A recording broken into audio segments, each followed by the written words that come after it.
Tassel Ridge Winery is only days away from harvesting grapes. The vines got off to a rough start after temperatures dropped below freezing this spring, but recovered surprisingly well this summer. CRI's John Hoffman tells us more.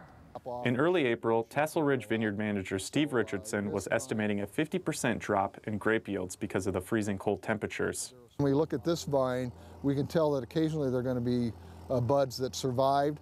So it'll probably be better than that, but for projection purposes, we'll probably look at about 50% of our original projection. Flash forward to the beginning of August, and the grapes have recovered much better than imagined. Richardson's early prediction of 50% yield loss is now at a 5% yield loss. And I think what we found is specifically this particular variety really came back nicely after the frost, shot out a lot more fruit than we expected, and that fruit is actually caught up so that it's about as ripe as the primary fruit. Grapevines produce fruit in two stages. The primary fruit comes on first and is the most productive, followed by the secondary fruit that typically doesn't produce quite as much. The grapes were able to overcome freezing temperatures in the spring, but then faced extreme heat and dry conditions this summer. So in the past, most of our temperatures have not exceeded 95 degrees.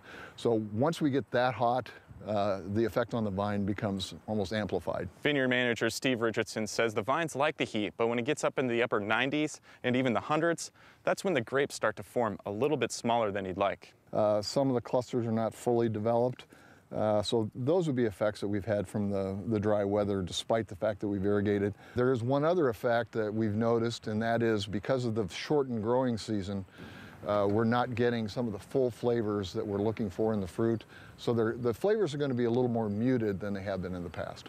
Richardson says the irrigation really helped the vines through the drought. Some of the grapes may be smaller, but the number of grape bunches are up, and that will hopefully offset what the grapes are lacking in size with quantity. So there'll be some varieties that will run a little bit short, but for the most part, we should have a pretty good stock of wine, not only taking into consideration what we have on hand now, but what we'll produce this year.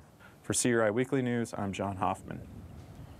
The hot, dry conditions helped keep plant diseases at bay. That meant Tassel Ridge sprayed less and saved some money. Tassel Ridge will be harvesting grapes early next week. That's about 2 weeks earlier than normal.